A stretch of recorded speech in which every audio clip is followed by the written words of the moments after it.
प्रभू येशू ख्रिस्ताच्या पवित्र नावाने तुम्हा सर्वांना शालोम। प्रियांनो, आज 3 किंवा 4 महत्त्वाचे विषय तुम्हासमोर आणण्याची आशा मी करत आहे। सर्वात प्रथम आहे, आपल्या आयुष्यामध्ये ज्या समस्या असतात त्यामध्ये सर्वात मुख्य आहे असं पाप जे आपण जाणून बुजून करत असतो। माझी तब्येत ठीक नाही, तब्येतच ठीक नाही, मला बरं वाटत नाही। अधिकतर आपण आपल्या तब्येतीविषयी बोलत असतो। माझी आर्थिक परिस्थिती चांगली नाही, आर्थिक परिस्थितीविषयी अधिकतर आपण जास्त काळजी करत असतो। पण आर्थिक परिस्थितीपेक्षा अधिक, तब्येतीच्या समस्येपेक्षा अधिक, अतिशय जी मुख्य आहे व जी अति महत्त्वाची आहे ती म्हणजे आत्मिक समस्या आहे। काय आत्मिक लोक चुका करत नाहीत? देवाचे मुलं चुका करत नाहीत का? देवावरती विश्वास ठेवणारे लोक पापात पडत नाहीत का? ते पापामध्ये पडतात। जर आपण बारकाईने लक्ष दिलं तर अब्राहमाने एक चूक केली, जी लबाडी करू नये ती लबाडी करून कुटुंबावर तो संकट घेऊन आला। आणि तीच चूक इसहाकाने देखील केली। त्याने आपल्या कुटुंबावरती मोठे असे संकट आणले। मोशे आत्मिक आईवडिलांद्वारे जन्मला होता, देवाच्या विषयी त्याला ओळख होती, परंतु तरी त्याने हत्या केली। दावीद देवाच्या मनासारखा व्यक्ती होता, पण तरी त्याने व्यभिचार केला। पेत्र हा ख्रिस्ताने निवडलेला शिष्य होता, तो प्रेषित होता, पण तरी येशू कोण आहे मी ओळखत नाही असं बोलत त्याने 3 वेळा लबाडी केली।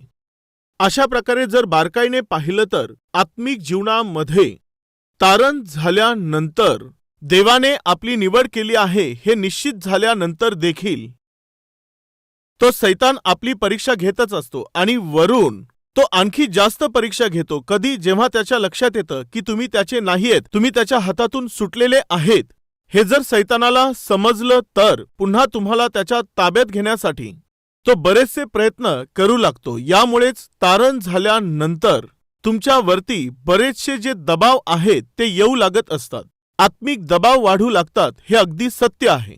परंतु एकीकडे सैतानाने तुमच्यावर हल्ले करण्यास सुरुवात केल्यावर जेव्हा तो त्याचे हल्ले वाढवून निरनिराळ्या प्रकारे तुमची परीक्षा घेत असतो, तेव्हा त्या परीक्षेच्या द्वारे तुम्हाला पाडण्याचा तो प्रयत्न करत असला तरी देखील बायबल आम्हाला सांगतं, या जगामध्ये असणारा जो सैतान आहे त्या सैतानापेक्षा आपला जो देव आहे तो अतिशय शक्तिशाली आहे। म्हणजे सैतान मला परीक्षेत पाडत आहे, मोहात पाडत आहे, तो मला खूप छळत आहे, सतावत आहे, तो सैतान मला अतिशय अस्वस्थ करत आहे, हा विचार करून चिंता करण्यापेक्षा चांगलं आहे की त्या सैतानापेक्षाही सामर्थ्यशाली देव आपल्यात आहे। यामुळे त्या देवाच्या आज्ञेशिवाय आपल्या डोक्यावरील एकही केस खाली पडणार नाही, अशा विश्वासासोबत जर आम्ही पुढे जाऊ तर तो सैतान आपलं काहीच करू शकत नाही, हे सत्य आहे। परंतु कित्येकदा आमच्या जीवनामध्ये आलेल्या परीक्षांमुळे असू शकतं, किंवा तुमच्या देहामध्ये येत असलेल्या परीक्षांच्या द्वारे असू शकतं, किंवा तुमच्या चहूबाजूच्या वातावरणामुळे अनेकदा तुम्ही सैतानाच्या अधीन जाऊ शकता। अगदी अशाच प्रकारे येथे दाविदाच्या जीवनात घडलं। त्याच्या चहूबाजूच्या वातावरणामुळे व त्याच्यात आणि त्याच्या पत्नीत जे अंतर निर्माण झालेलं होतं व त्याच्या शरीरात उठत असणाऱ्या शारीरिक इच्छेंमुळे व त्याच वेळेला तो आत्मिकरित्या निर्बळ झालेला होता, यामुळे त्याने प्रार्थनेच्या जीवनाकडे दुर्लक्ष केलेलं होतं, यामुळे तो सहजपणे सैतानाच्या आहारी गेला। आपल्या शेजाऱ्याच्या पत्नीला त्याने आपल्या घरी बोलावलं व त्या शेजाऱ्याच्या स्त्रीसोबत त्याने व्यभिचार केला। जर आपण बारकाईने पाहिलं तर हा जो दावीद आहे त्याने उरिया हित्ती याच्या पत्नीला सोडून दुसरं कोणत्याही बाबतीमध्ये त्याने देवाला दुःखी केलं नाही असं आपण पाहतो। प्रियांनो, दावीद जेव्हा त्याने बेतशेबेशी व्यभिचार केला, जर लगेच त्यांनी चूक कबूल केली असती तर बरं झालं असतं। प्रिय भाऊ आणि बहिणींनो, बायबल आम्हाला सांगतं, माझ्या ठाई पाप नाही असं जर कोणी म्हणत असेल तर तो लबाड आहे। आपण कोणीही पूर्ण नाहीत। जोपर्यंत या भूतलावर आपण आहोत, जोपर्यंत आपण या शरीरात आहोत, तोपर्यंत काही ना काही पाप, कोणती ना कोणती मलिनता आम्हाला स्पर्श करतच असते। यामुळे दररोज संध्याकाळी देवाच्या सानिध्यात जाऊन ख्रिस्ताच्या रक्ताद्वारे स्वतःला शुद्ध करून घ्यायचं आहे, पवित्र व्हायचं आहे।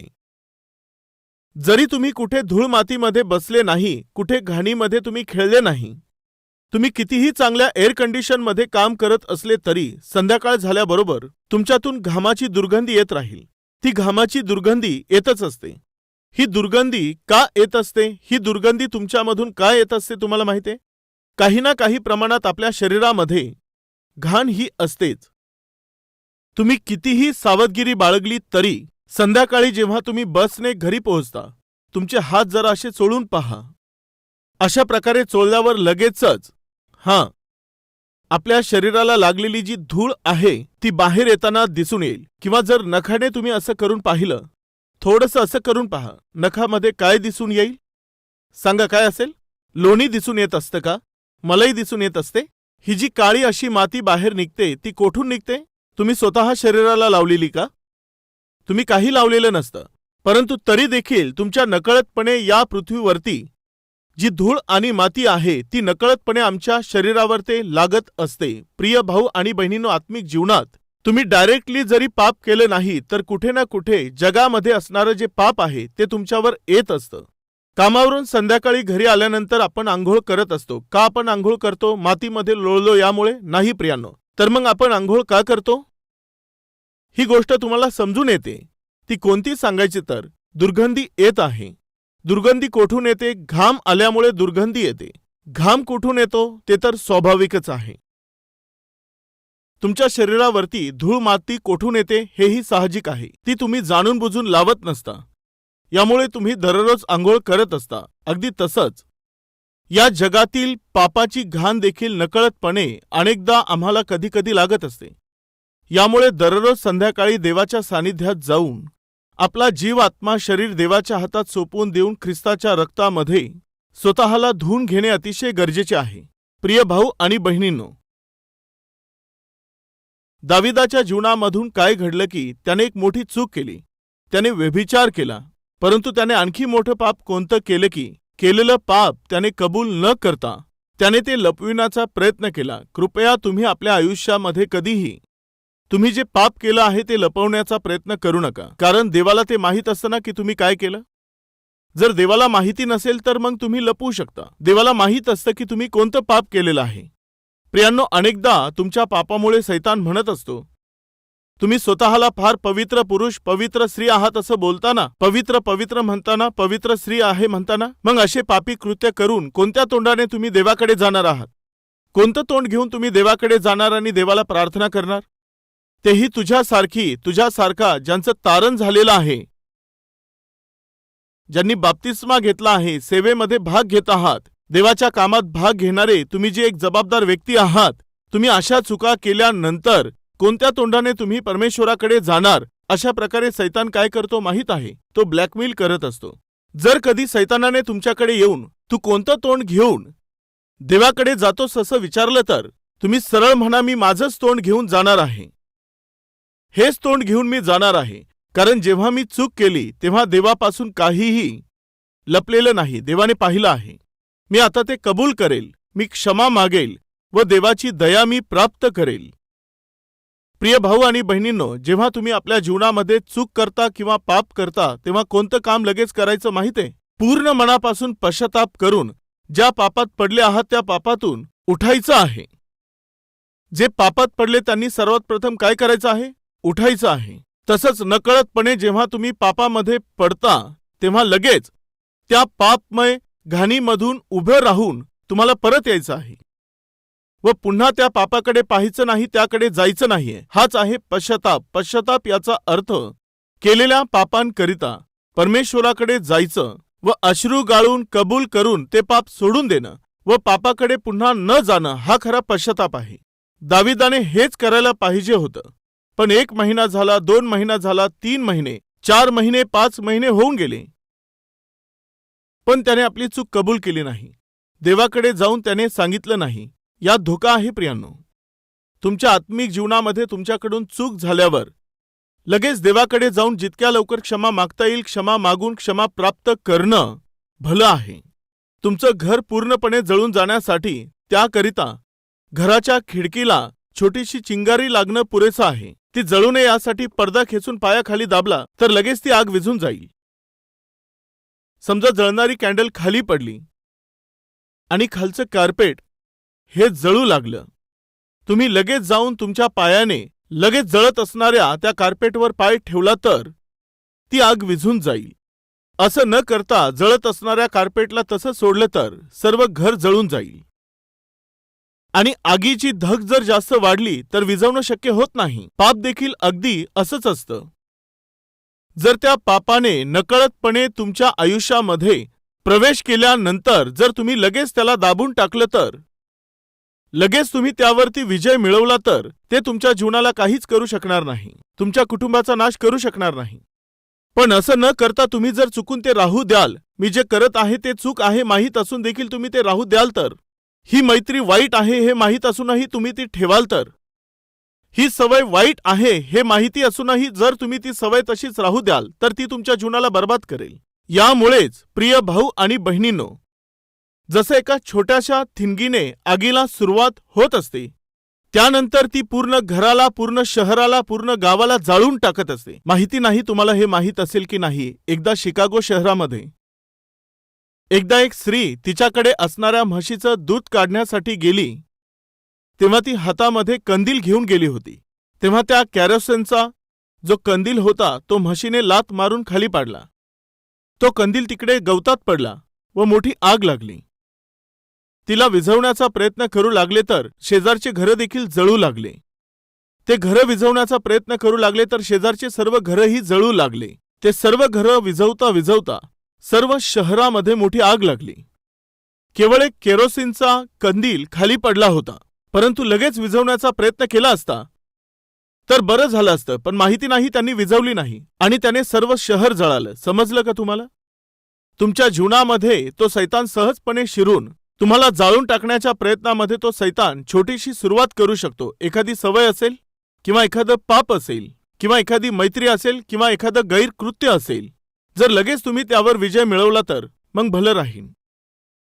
प्रिय भाऊ आणि बहिणींनो, त्या दिवशी दाविदाने जे पाप केलं ते लगेच कबूल करून सोडलं असतं तर बरं झालं असतं, परंतु त्याने कबूल केलं नाही, देवाकडे जाऊन पश्चाताप केला नाही. 7 महिने झाले, 8 महिने झाले, 9 महिने झाले, त्याने पश्चाताप केला नाही. शेवटी देवाने नाथान संदेष्टाला त्याच्याकडे पाठवलं. नाथान संदेष्टाने जाऊन त्याला एक स्टोरी सांगितली. राजा एका मनुष्याकडे एक मेंढी होती. तो तिच्यावर खूप प्रेम करत होता. त्याच्या घरासमोर एक श्रीमंत मनुष्य राहत होता. एकदा त्या धनवानाच्या घरी एक पाहुणा आला. त्या श्रीमंताकडे बऱ्याचशा मेंढ्या होत्या, पण विचित्र गोष्ट अशी घडली, त्या श्रीमंताच्या घरी पाहुणा आल्यावर, तो अनोळखी पाहुणा आल्यानंतर त्याच्याकडे असणाऱ्या त्या मेंढरांपैकी एक घेऊन त्याने भोजन करण्याऐवजी त्या गरीबाची मेंढी, जिच्यावर त्याचं खूप प्रेम होतं, तिच्यावर याची नजर पडली. तेव्हा या श्रीमंत मनुष्याने त्या गरीबाची मेंढी बळकावून त्या श्रीमंताच्या घरी आलेल्या पाहुण्यासाठी त्याने तिचं भोजन तयार केलं. अशा प्रकारे नाथान संदेष्टाने दाविदाला स्टोरी सांगितली. जसंच त्याने त्याला ही गोष्ट सांगितली, प्रियांनो, एकेकाळी दावीद हा मेंढपाळ होता ना, यामुळे मेंढरांवर त्याचं प्रेम होतं. अन्याय करून गरीबाची मेंढी घेऊन समोर राहणाऱ्या श्रीमंत व्यक्तीने त्या गरीबाची मेंढी नेऊन भोजन केल्यामुळे दाविदाला अतिशय संताप आला. संतापून तो काय म्हणाला, तो मनुष्य निश्चित मृत्यूदंडास पात्र आहे. अशा प्रकारे त्याने फरमान सोडलं. तो कोणत्या पदावर होता? राजाच्या पदावर. तो काय म्हणाला, ज्याने अशा प्रकारे त्या गरीबाची मेंढी घेतली तो मृत्यूदंडास पात्र आहे. 1 मेंढीच्या बदल्यात त्याला 4 मेंढ्या द्याव्या लागतील, हे फरमान त्याने सोडलं. अशा प्रकारे फरमान सोडून आरामात मी जे फरमान सोडलं ते योग्य आहे की नाही असं विचारल्यासारखं कदाचित नाथानाकडे पाहिलं असेल. तेव्हा नाथान संदेष्टाने दावीद राजाकडे पाहून, तो मनुष्य दुसरा कोणी नाही, तूच आहेस, तूच तो मनुष्य आहेस. तो गरीब मनुष्य जिच्यावर तो खूप प्रेम करत होता, त्या उरियाच्या पत्नीला, तू जो श्रीमंत आहेस, तुझ्या घरी जो एक पाहुणा आला, कोण आहे तो पाहुणा? शरीराची वासना. तुझ्या घरामध्ये शारीरिक वासना एक पाहुण्याप्रमाणे आली, तेव्हा तुझ्या घरात राहणाऱ्या मेंढ्या म्हणजे तुझ्या पत्नीसोबत तू तृप्त व्हायचं होतंस. पण असं न करता बळजबरीने त्या गरीब व्यक्तीची पत्नी तू हिसकावून घेऊन तू स्वतःची वासना पूर्ण करतोस. तो मनुष्य तूच आहेस. कृपया प्रियांनो लक्ष द्या. दाविदानेच स्वतः न्याय ठरवला. कोणता होता न्याय सांगायचं तर, तो मनुष्य मृत्यूदंडास पात्र आहे. ज्याने हे केलं त्याला मारल्या गेलं पाहिजे. दुसरं, ज्याने 1 मेंढी घेतली त्याला 4 मेंढ्या परत कराव्या लागतील. राजा या नात्याने न्याय ठरवला. प्रियांनो, आता मृत्यू कोणावर येणार आहे? दाविदावरतीच येणार आहे. जेव्हा ही गोष्ट दाविदाच्या लक्षात आली तेव्हा हाय, मी खूप मोठं पाप केलं आहे, कबूल केलं. आणि मग काय केलं? मी पाप केलं हे त्याने कबूल केलं. परंतु दुःखाची गोष्ट अशी आहे की तोपर्यंत देवाने दाविदाच्या विषयी निर्णय ठरवून दिला. तू हे जे पाप केलं आहे त्यामुळे माझं नाव तू अपमानित केलंस, एका सैनिकाच्या पत्नीशी कुकर्म केलंस, त्यामुळे मी तुझ्या घरामध्ये अरिष्ट उभे करीन. गुप्तपणे एका परस्त्रीसोबत तू एक भयंकर कृत्य केलंस, पण उघड उघड तुझ्या पत्नीसोबत तुझ्या घरातील व्यक्ती गैरकृत्य करेल. तुझ्या घरामध्येच आता तलवार चालणार आहे, मृत्यूचं भय येणार आहे. देवाने शिक्षा सुनावली. परंतु ऐका, मी मोठं पाप केलं आहे. अशा प्रकारे जेव्हा दावीद राजाने पश्चाताप केला यामुळे दाविदाचा प्राण मात्र वाचला. परंतु दाविदाला 4 मेंढ्या द्याव्या लागल्या. म्हणजे दाविदाचे 4 मुलं हे मारल्या गेले. एका मेंढीला मारण्याचं पाप केल्यामुळे म्हणजे उरियाला मारल्यामुळे त्याचे 4 मुलं मारल्या गेले. हे समजून घेण्याचा प्रयत्न करा. आत्मिक जीवनामध्ये जेव्हा आपण पवित्र जीवन जगण्याचा प्रयत्न करत असतो, कोणत्याही वेळेमध्ये तो सैतान एका मित्राच्या रूपाने, एका लालसेच्या रूपाने, एखाद्या वासनेच्या रूपाने किंवा मग एखाद्या सवयीच्या रूपाने तुमच्या जीवनामध्ये शिरून काय करतो ठाऊक आहे? तो तुमचं जीवन विचलित करून टाकत असतो. त्या दिवसापासून दाविदाच्या जीवनामध्ये बेतशबेसोबत केलेल्या व्यभिचारांच्या पापामुळे त्याची किंमत तो भरत आला. आणि विशेष करून त्याने केलेलं पाप कबूल करण्याच्या ऐवजी त्याने लपवण्याचा प्रयत्न केला आणि गंभीर नुकसान त्याने आपल्या आयुष्यात पाहिलं. त्याच्या घरामध्ये त्याच्या मुलीसोबत कुकर्म करण्यात आलं. ते दुष्कर्म कोणी केलं? स्वतः त्याच्या मुलानेच केलं. तो आता काय बोलू शकणार? मुलीने जाऊन, बाबा माझं आयुष्य भ्रष्ट झालं. काय झालं मुली? एकाने माझ्याशी दुष्कृत्य केलं. कोण आहे तो? तुमच्याच मुलाने केलं. प्रियांनो, दावीद काय करू शकणार होता? दाविदा, तुझे पापी कृत्य केलेस ते तू कबूल केले नाहीस. जोपर्यंत तुला इशारा दिला नाही, तुला आठवण करून दिली नाही, तोपर्यंत तू पश्चाताप केला नाहीस. मी आता निर्णय केलेला आहे. तुझ्या घरामध्ये जे आजपर्यंत तू ऐकलं नाही ते तुला ऐकावं लागेल. तुझ्या घरातील लोक तुझ्या विरोधामध्ये उभे राहतील आणि जे पाप तू गुप्तपणे केलं तेच पाप अगदी उघडपणे तुझ्या डोळ्यांसमोर तू पाहशील. ते पाहून तू रडू लागशील. त्याच्या मुलीला भ्रष्ट करण्यात आलं. त्याचा मुलगा अबशालोम तो दाविदाच्या विरोधात उभा राहिला. जो दाविदाचा प्रमुख सल्लागार होता, तो मंत्री, तो दाविदाचा विरोधक बनला. हे सर्व का घडलं तुम्हाला माहितीये? त्याने जेव्हा पाप केलं तेव्हा ते कबूल करून सोडून दिलं असतं तर बरं झालं असतं, पण त्याने कबूल केलं नाही. त्यामुळे त्याला न संपणारं नुकसान भोगावं लागलं. प्रियांनो, उपवास प्रार्थना करून आपण जीवनात काय केलं पाहिजे माहितीये? आपल्यामध्ये जी उणीव आहे, आपल्यामध्ये जी कमी आहे, ती कबूल करून पूर्णपणे सोडून द्यायची आहे. दाविदाने काय केलं माहीत आहे? दाविदाने आपले पाप कबूल केले. देवाकडे जाऊन त्याने विनवणी केली. त्याने अश्रू गाळले. स्तोत्र 51 मध्ये हीच प्रार्थना येथे दिली आहे. प्रियांनो, चला पहा दावीद कशी प्रार्थना करत आहे. पहा 2ऱ्या वचनापासून. मला धुवून माझा दोष पूर्णपणे काढून टाक. माझे पाप दूर करून मला निर्मळ कर, कारण मी आपले अपराध जाणून आहे. माझे पाप माझ्या पुढे नित्य आहे. तुझ्या विरुद्धच मी पाप केले आहे. तुझ्या दृष्टीने जे वाईट ते मी केले आहे. म्हणून तू बोलशील तेव्हा न्यायी ठरशील व निवाडा करशील तेव्हा निस्पृह ठरशील. पहा, मी जन्माचाच पापी आहे. माझ्या आईने गर्भधारण केले तेव्हाचाच मी पातकी आहे. 7वे वचन. एजोबाने माझा पापमल काढ, म्हणजे मी निर्मळ होईल. मला धू, म्हणजे मी बर्फाहून शुभ्र होईन. 9व्या वचनापासून. माझ्या पापांपासून तू आपले तोंड फिरव. माझे सर्व अपराध काढून टाक. हे देवा, माझ्या ठाई शुद्ध हृदय उत्पन्न कर. माझ्या ठाई स्थिर असा आत्मा पुन्हा घाल. तू मला आपल्या पुढून घालवून देऊ नकोस आणि आपला पवित्र आत्मा माझ्यामधून काढून घेऊ नकोस. अश्रू गाळून त्याने खूप विनवणी केली, खूप रडला, पश्चाताप केला. प्रिय भाऊ आणि बहिणींनो, परंतु पहिली मेंढी गमावली. कोणती होती त्याची ती पहिली मेंढी? व्यभिचारामधून जन्मलेला त्याचा पहिला मुलगा मरून गेला.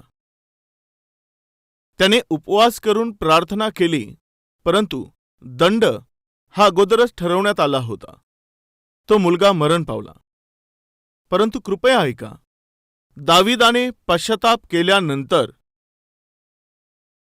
त्याने केलेलं सर्वात प्रथम काम कोणतं माहीत आहे? देवाच्या समोर जाऊन त्याने त्याच्या समोर दंडवत घातलं. त्यानंतर एक अद्भुत कार्य घडलं. ते कोणतं आहे पहा, 12वा अध्याय 20 वचनापासून.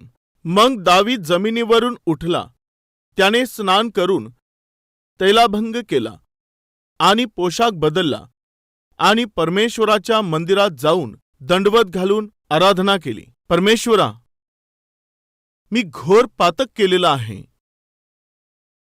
पर श्री सोबत देवा, मी व्यभिचार केला आहे. देवा, तू मला क्षमा कर. त्याने कोणती प्रार्थना केली? स्तोत्र 51 मध्ये आपण पाहिलं ना. ती प्रार्थना त्याने केल्यानंतर दाविदाने काय केलं माहीत आहे? तो परमेश्वराच्या मंदिरामध्ये गेला व दंडवत घातलं. दंडवत करून त्याने आपलं जीवन पुन्हा देवाला समर्पित केलं. प्रिय भाऊ आणि बहिणींनो, आज ख्रिस्ताच्या रक्ताने धुवून आपण पवित्र केल्या गेले आहोत, त्याचे लोक आहोत. परंतु जर अजूनही कोणती अशुद्धता तुमच्या जीवनात आहे तर, कोणती अपवित्र गोष्ट तुमच्या जीवनात असेल तर, कोणती घाणेरडी सवय जर अजूनही तुमच्या जीवनात आहे तर, आणि जर तुम्ही ती सोडून देणार नाही, ती कबूल करून तुम्ही सोडणार नाही तर, परमेश्वर तुमच्या जीवनामध्ये जे महत्कृत्य व जे अद्भुत कार्य तो करू इच्छित आहे ते तुम्हाला प्राप्त होऊ शकणार नाही व तुमच्या प्रार्थनेचं उत्तर तुम्हाला मिळू शकणार नाही. प्रियांनो, समजून घेण्याचा प्रयत्न करा. दाविदाने पश्चाताप केला, परंतु त्याने आपला मुलगा गमावला. व्यभिचारातून जन्मलेला तो मुलगा गमावला. कारण असं होतं की 4 मेंढ्या द्याव्या लागतील असं त्याने जाहीर केलं आणि त्यानंतर बाकीचे 3 मुलं देखील त्याला गमवावे लागले. त्यापैकी एक होता अबशालोम. जसंच त्याने परमेश्वराकडे जाऊन पश्चाताप करून पुन्हा आपलं जीवन त्याने समर्पित केलं, परमेश्वराने दाविदाकडे पाहून दया केली. त्यानंतर काय घडलं ठाऊक आहे? बेतशेबा, जिला दाविदाने आपली पत्नी बनवलेली होती, जेव्हा तो तिच्या जवळ गेला, देवाने आपली कृपा दाखवून दिली, आपली दया त्याने केली. आता दावीद आणि बेतशेबेद्वारे जन्मलेला मुलगा कोण आहे सांगा? सांगा. शल्मोन. काय लक्षात येत आहे तुमच्या? कृपा. एकीकडे परमेश्वराने दाविदाने केलेल्या पापाचा दंड त्याला देत असतानाच त्याने पश्चाताप केला. यामुळे पश्चातापाचं प्रतिफळ म्हणून आपली कृपा त्याजवर दाखवून शल्मोनासारखा महान ज्ञानी मुलगा देवाने त्याला दिला. प्रिय भाऊ आणि बहिणींनो, एकीकडे देव आपल्यावरती क्रोध करत असताना देखील केलेल्या चुकांमुळे आपल्याला जेव्हा तो दंड देत असतो, तरी दुसरीकडे तो आपल्या कृपेने आपल्याला सांभाळत असतो आणि आपल्याला तो वर काढत असतो.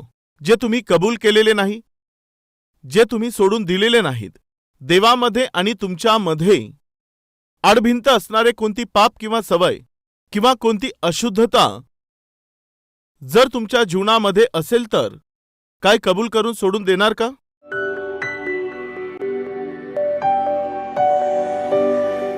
देवा परमेश्वरा, दया कर. आम्ही केलेल्या चुकांमुळे आणि पापांमुळे तू आम्हावर दंड ठोठावू नको. देवा, आम्हाला क्षमा कर. देवा, तू मला क्षमा कर. मस्तकापासून पायाच्या तळव्यापर्यंत जाणून बुजून केलेल्या प्रत्येक पातकांसाठी, नकळतपणे केलेल्या हरेक अधर्मांसाठी परमेश्वरा, प्रत्येक अपवित्र गोष्टींसाठी परमेश्वर देवा, तू आम्हाला क्षमा कर. देवा, देवा, बर्फाहूनही शुभ्र असं आमचं हृदय तू पवित्र कर. देवा परमेश्वरा, तारणाचा जो आनंद आहे तो आम्हापासून काढून घेऊ नकोस. देवा, तुझा आत्मा आमच्यामधून काढून घेऊ नकोस. तुझ्या सानिध्यामधून आम्हाला तू दूर करू नकोस. देवा, जे तुला आवडत नाही, ज्यामध्ये तुझी इच्छा नाही, असं काहीही जर आमच्यात असेल तर ते तू काढून टाक बापा. पूर्णपणे ते दूर कर. शुद्ध असा विवेक व निष्कपट असं जीवन, धार्मिकतेने भरलेलं जीवन आम्हातील प्रत्येकाला तू दे.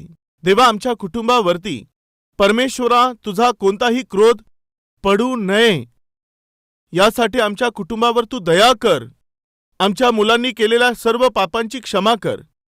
आमच्या कुटुंबाकडून घडलेल्या सर्व अपराधांची क्षमा कर. आम्हावर दया कर बापा. आमच्या सर्व कुटुंबाला येशू तू आपल्या पवित्र रक्ताने धुवून पूर्णपणे शुद्ध कर. देवा, दुष्टतेला कोठेही आम्ही जागा देऊ नये यासाठी आमचं सहाय्य कर. येशूच्या नावाने ही प्रार्थना मागत आहोत बापा. आमेन.